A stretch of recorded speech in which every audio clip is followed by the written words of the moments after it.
continue les vidéos sur la programmation Python, hein, les instructions de base.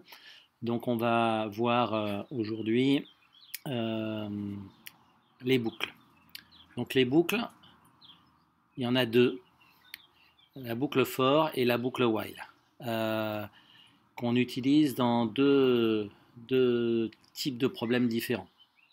La boucle for, on l'utilise quand on connaît à l'avance le nombre d'itérations qu'on va devoir faire. Et la boucle while, c'est plutôt quand on ne connaît pas le nombre d'itérations qu'on veut faire et qu'on recherche une valeur petit n qui correspond souvent au nombre d'itérations. Alors, donc j'ai mis deux exemples. Un premier exemple où on vous demande par exemple de calculer la somme des premiers entiers de 1 jusqu'à 100, 1 plus 2 plus 3, etc. jusqu'à plus 99 plus 100. Donc là, on voit bien qu'on connaît le nombre d'itérations à l'avance, il va y en avoir 100. Et le deuxième problème qui ressemble, mais qui est complètement différent, on cherche à additionner des entiers consécutifs en démarrant de 1 jusqu'à dépasser 100 000. Et donc, ce qu'on cherche, c'est la valeur du dernier entier. La valeur de n, telle que la somme 1 plus 2 plus 3, etc., plus n, dépasse 100 000. Donc, on va écrire les deux algorithmes. Et puis, ensuite, on va les taper en Python. Donc, alors,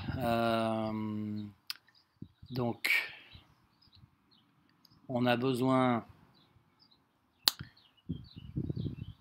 pour faire ce premier algorithme, donc on va prendre une variable qu'on va appeler S, dans laquelle on va mettre au départ 0. Hein, ce sera la somme des premiers entiers. Et donc notre boucle for, elle va s'écrire comme ça. Pour i allant de 1 à 100, faire. Alors qu'est-ce qu'on va faire?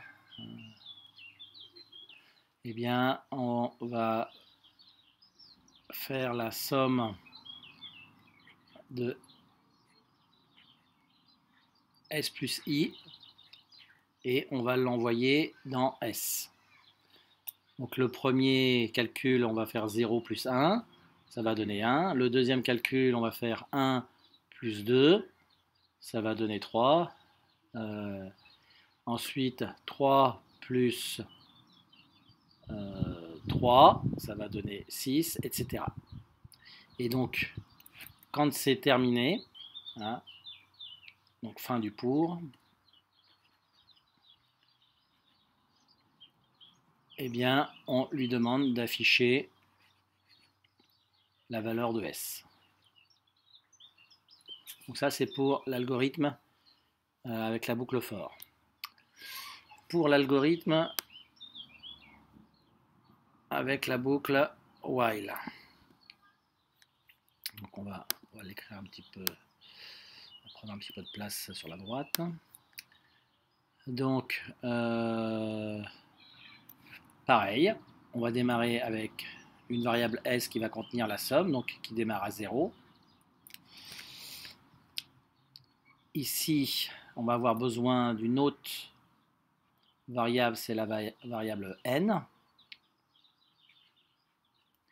Donc pareil, elle va le démarrer à 0. Et on écrit notre boucle tant que la somme est inférieure ou égale à 100 000. Hein, donc on écrit le contraire de ce qu'on veut. Hein, il faut que la boucle continue jusqu'à ce que ça ce soit faux, c'est-à-dire jusqu'à ce que S soit strictement plus grand. Donc c'est toujours le contraire de ce qu'on veut. Donc qu'est-ce qu'on fait? Eh bien, à S, alors on commence d'abord par ajouter 1 à n. qu'on met dans n. Donc n va valoir successivement 1, 2, 3, 4, etc. Et à S, je vais donner la valeur S plus n, le n qui est modifié, c'est-à-dire on va démarrer avec S qui vaut 0 plus 1 qui sera atteint par la valeur ici, ça donnera 1. Ensuite, n prendra la valeur 2 et on fera le calcul de S, 1 plus 2, 3, etc. Une fois que c'est terminé, donc fin du temps que,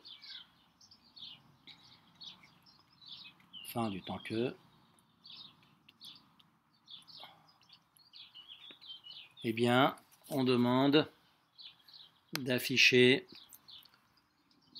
donc on sort de la boucle. Alors on affiche quoi? Eh bien, on affiche la valeur de n, la dernière valeur de n qui a été calculée et qui fera que ça, ce sera vrai. Ce sera faux, pardon. Ça, ce sera faux et donc ça, ce sera vrai. Et ce sera bien la première valeur. Alors ici, recherche de la première valeur. Hein, la première valeur. Puisque s'il y en a une qui est vraie, toutes celles qui sont après seront vraies. Donc c'est la première valeur pour laquelle c'est vrai. Alors on va taper ces deux programmes. Alors, le premier algorithme. Donc on a dit que S prenait la valeur 0. Ensuite, for I in range. Alors, on veut sans itération de 1 à 100. Donc en fait, le I, il va démarrer à 1. Et pour qu'il aille jusqu'à 100, il faut qu'on mette 101. Et on saute de 1 en 1. C'est le pas. Donc la première valeur de I, la dernière valeur mais qui ne sera pas atteinte, et ensuite le pas. Bon, si vous ne marquez pas le pas, c'est pas très grave, ça sautera de 1 en 1. 2 points, on n'oublie pas les 2 points. Ensuite, à S, on le remplace par S plus I. Et on lui demande, on sort de la boucle et on lui demande d'afficher la valeur de S. Voilà, donc on peut le calculer, le faire tourner ce programme. Alors il y a un petit problème de connexion, on dirait. Tac.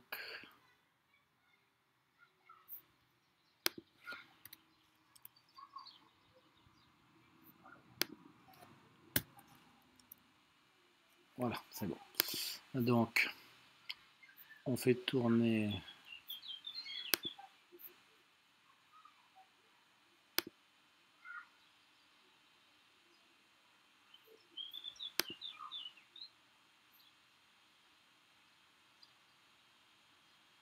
Voilà.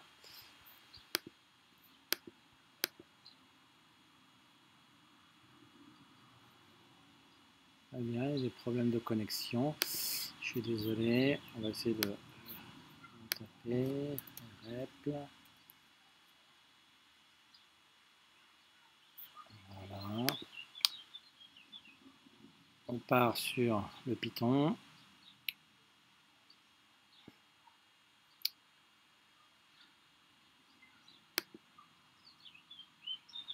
Voilà, c'est bon.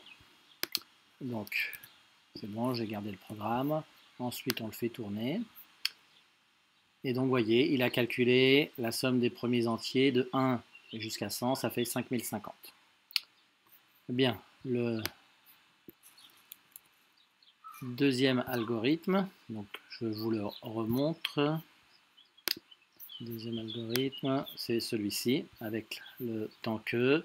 On cherche la première valeur n, qui va faire que la somme des premiers entiers dépasse 100 000. Alors, allons-y. Donc, on a dit que S, prenez la valeur 0. I, ou N plus exactement, prend la valeur 0 également. Ensuite, tant que, c'est la boucle while. Alors tant que, ensuite on fait un test. Donc ici, c'est notre somme qui doit dépasser 100 000. Donc on va mettre inférieur ou égal à 100 000.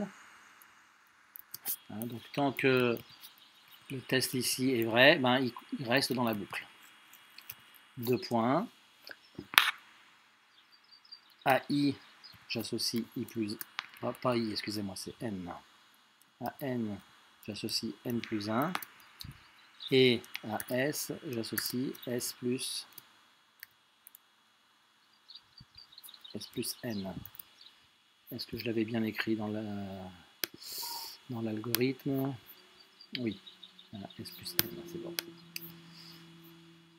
On sort de la boucle et on lui demande d'afficher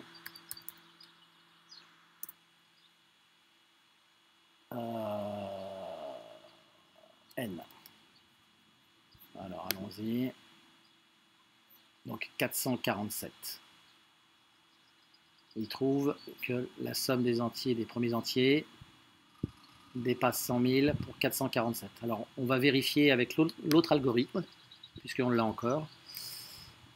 Donc on va remplacer par 447, c'est-à-dire 448, puisqu'il faut augmenter de 1. Voilà, donc on doit trouver une somme qui est plus grande que 100 000. Alors allons-y. Donc vous voyez, 100 128. Et si je prends 447, donc on va faire la somme jusqu'à 446. Normalement, on devrait trouver un nombre qui est plus petit que 100 000. C'est bien le cas. Je vous remercie.